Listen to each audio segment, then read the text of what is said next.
Good evening. Putnam County continues to recover from the major tornado damage.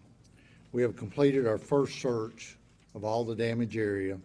We're approximately 90% complete with our second search. We plan to have the remaining 10% of that second search complete by noon tomorrow. We have made some great progress today. We have decreased the number of unaccounted persons to 3. As you well know, that started out at about 88, and we have worked it down through the day today to only 3. The good news is our death count has not risen. We still remain at 18. I will tell you, though, that today there was a skeleton remains found of a body in the area, but we do not think that it is storm related. It appeared to have been there for a year or so, and I'll let Sheriff Farris, as he gives his account, go into that with more details. We released a list of the deceased this morning to you. We have identified all of the 18 deceased. We have been overwhelmed with volunteers today. We asked for volunteers to show up this morning at 8 a.m. There were hundreds. We actually had one of our major thoroughfares in Cookeville, South Jefferson Avenue, backed up for approximately 2 miles with folks trying to get in. We deeply appreciate everyone that showed up to help.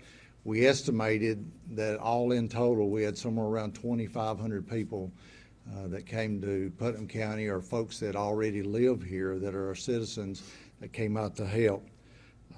We can never voice words that shows our deepest gratitude and appreciation for all the outpouring we have seen from our community, whether it's been those volunteers coming out, whether it's been our large construction companies that have brought in heavy equipment to help our road and street departments with clearing the roads and clearing debris.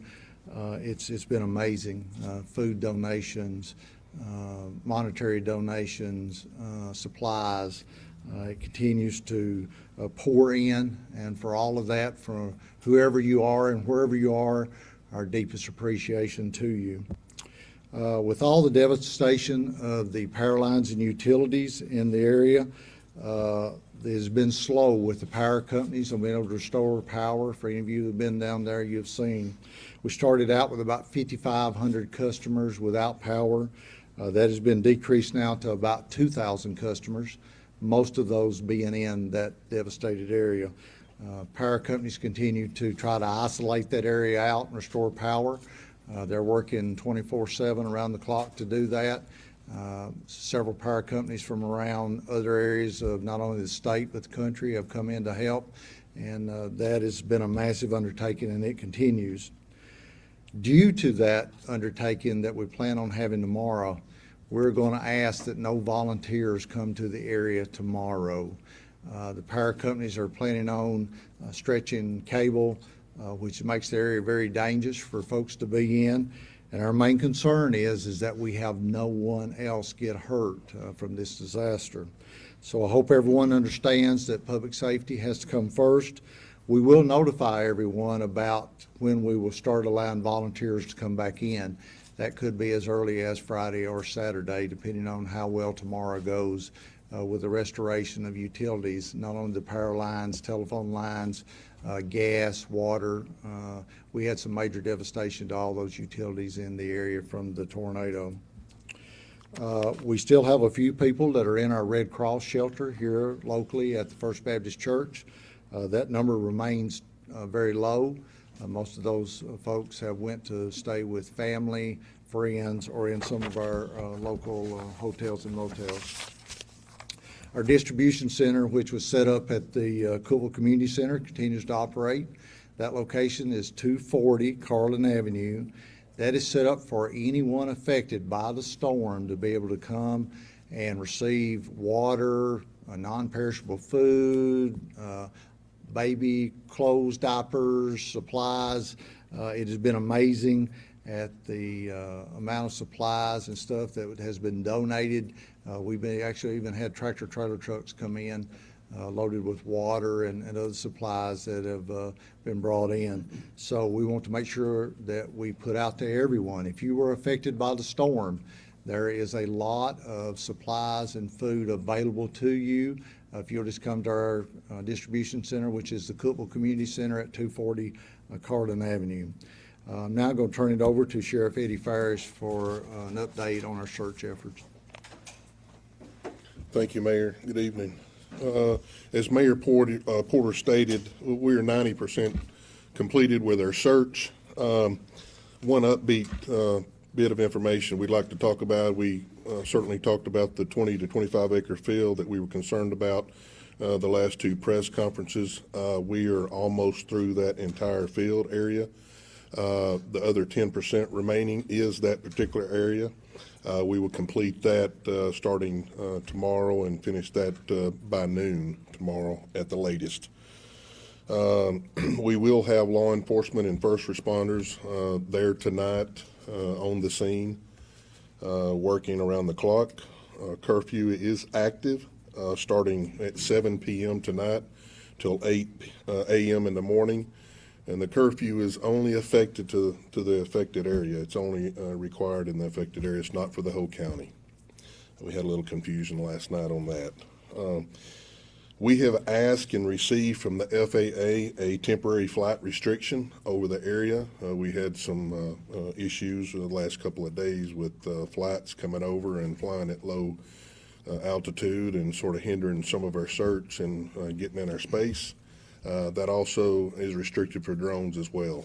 That'll be in effect until Friday at 10 a.m. As Mayor Porter stated, we did find a body today as we were searching for the tornado victims. The body had been there for quite some time. It is being worked as a death investigation by Cookeville Police Department and is an ongoing investigation, and there's not a whole lot else to report on that. With that, I'll turn it over to Mayor Shelton. Good evening. As you can see behind us, we have established a monetary donation site, and it's Cookeville Putnam County Tornado Relief Fund. There are a couple of ways right now that you can, individuals can donate to that. That is at all 19 locations of Bank of Putnam County, or we have a Venmo set up, or we will have a PayPal set up by tomorrow. And all those links are on my Facebook page, and they're also on our EMA pages and Mayor Porter pages as well. We still continue to utilize the help now at putnamcountytn.gov, and that's for any information, or if you need to offer services to donate or any product to donate. The number you also know, 931-646-INFO, 931-646-4636, is still active for general information. We also have the food distribution to victims number, which is 931-526-8015, if you have anything that you want to make sure that gets to the people that have been affected. And then we have a number for if you have an organization that wants to provide food for workers on site. We have a number for that as well, and that is 615-585-6341. Presently in the city of Cookeville, Mayor Porter talked about the amount of people without power. That is outside the city limits, served by Upper Cumberland Electric Membership Corporation. Inside the city limits of Cookeville, there are 150 customers still without power, and that will be down to 75 within 2 hours. So the rest of that will be finalized tomorrow. Also, the Putnam County Schools will have open sites to provide child care from 9 a.m. to 2 p.m. Only for families that have been affected by the storm. So that's what the site is for, and these will be located at Baxter Primary, Cornerstone, Cane Creek Elementary, Upperman Middle School, and Upperman High School. Also, we continue to have reports of people finding things in their yard. The debris field was miles long, so if in fact you find something in the yard that is of a personal nature, a picture, or something that you think might need to get back to someone that it belonged to, Any kind of artifact like that, we have an area set up inside the Cookeville Community Center that you can turn those into. And if you happen to, if it's within the range of the affected area, those can be turned in at the command center on site. But if it's outside, as it was at my house and others, then turn that in at the Cookeville Community Center, and there will be an effort to get those back to, or have a place that people can come and view those, and then we'll figure out what to do with those at a later time. So again, continue to ask for prayers for our community, especially the families that will unfortunately be burying their loved ones over the next several days. Thank you very much. Thank you, Mayor Shelton. Let me say, on behalf of all of us, the cooperation that we have received from our state officials and federal officials has been amazing. Calls multiple times a day from our congressmen and our senators and the White House and our governor, and we've just been amazed at the outpouring of support, which is the way it should be, the way our government is supposed to work, and it has. And there has been absolutely nothing that we have asked for that we have not received from both the state and the federal level. And we're proud to have Congressman John Rose with us tonight, and I'd like to ask him to come and say a few words.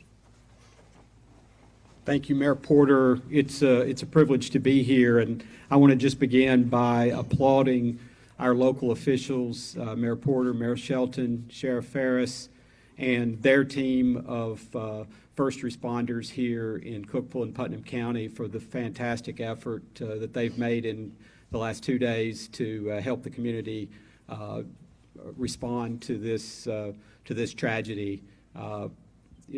Earlier today had the opportunity to view the affected areas, and it is horrific, the damage that the community has sustained, but it is also inspiring to see the outpouring of volunteers and the dedicated public servants that we have who are responding to that. And it is, I think, a unique indication of the great power of this country to see those volunteers and to see our first responders and see local officials providing that initial response. As Mayor Porter indicated, both I and the other members of Tennessee's congressional delegation have committed to work cooperatively with the governor's administration, or Governor Lee's administration, to make sure that the federal response is what it should be. It's my understanding that efforts are well underway to submit the request for disaster declaration, and that will be forthcoming at the appropriate time. And I have assurances both from the White House and from my colleagues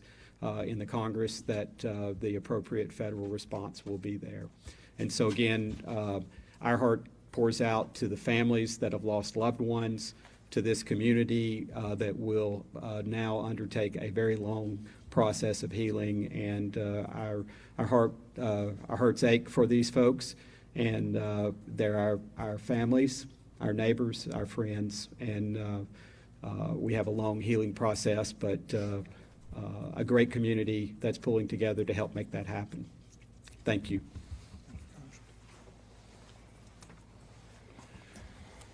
Thank you, Congressman Rose. We appreciate you being here and all your support that you've shown us. As I said earlier, the outpouring of support and love from our community has been nothing short of amazing. From the bottom of all of our hearts and everyone involved, we want to say thank you to everyone for everything that's been done. Please keep those families in your prayers, and also our workers, our emergency service workers, law enforcement that are going through these dangerous areas with all the debris as they work on a day-to-day basis, and making sure that everyone is accounted for. Unless something major happens through the night or tomorrow morning, our next update will not be until tomorrow evening at 5:15. And we'll answer any questions if you have any tonight. Yes, I have a question. Good Yes. evening. My first question for you is just, can you talk about the process on how you've been able to make contact with family members who are missing their loved ones, and then how are you able to then contact them when they've been found, or at least contact the public when their loved ones have been found? We started a process in the very beginning with our 646 info number that allowed our local residents or families from anywhere to call if they had missing loved ones that they had not been able to make contact with. We started creating a database of those folks. We have constantly been working not only with local law enforcement, but also the TBI has their mobile command center set up here. They have been a major help to us in locating these folks. Some of that has been just by going to the families' homes, to friends' houses, looking for them. We have been working with those folks that called in with us to help us tell us if they've located the folks, and we've been able to work through that process and get that down to just 3 people that we know of that are not accounted for. So it's been a time-consuming process, but our goal in this is we got to make sure that everyone is accounted for that we know of that has not been contacted or is still missing. Kyle Wren here with News Channel 5. Yes, sir. What do you guys think the injury number is? We know the deaths, know how many people are still missing, but how many people were injured? We had 88 people that were treated at Cookville Regional Medical Center. Some of those with serious injuries. We did have some of those patients that were transferred to Nashville hospitals by helicopter. We may have had some others that went by ground. We may have had some folks that were injured that didn't actually go to Cookville Regional, could have went to local doctor's offices, to other surrounding hospitals. But as far as the official number that we know of, that was 88. Do you have the names of the 3 people that are still missing? We do. We will be releasing those to you immediately following this press conference. And we would hope that you would get those names out for us. And if anyone knows any of those folks or knows their whereabouts or has made contact with them, we'd appreciate if you'd call us at the 646-4636 number. That's the area code 931. Do you have an estimate on the number of structures that were damaged or destroyed? Our folks and FEMA and TEMA and everyone's been in the field, especially today, doing damage assessments. We're guesstimating that it's somewhere in that 150 to 200 range, but there's been a lot of structures that have minor damage that we're not really accounting for right now. We're talking about structures with major damage. We think we could have in the 75 to 100 structures that have major damage or have been destroyed.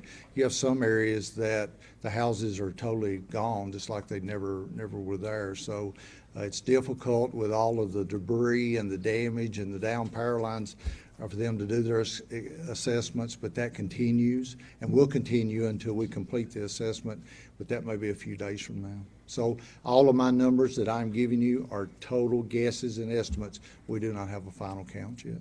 And are you aware or had any conversations with people to know whether most people had insurance or people may not have had insurance? The state insurance commissioner was here today. As you probably, when you came in, we have several of our insurance companies have mobile sites set up. They are working with all of those folks, but we don't have an idea of how many of them actually had insurance or didn't have insurance. Can you clarify the number again? Did you say 150 to 200 had major damage? No, I said we thought 150 to 200 had damage, is what I meant to say. We're not for sure on that number. As I said, those are total guesses. Until we're able to finish our assessment, those are total estimates.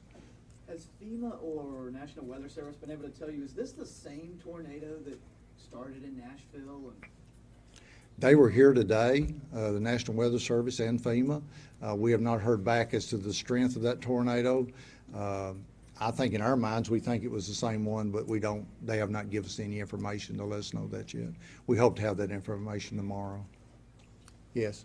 Sheriff, have you all been holding off on actually removing debris until you've made this second pass? Was that a deliberate delay? No, we have not been delaying anything. We've been working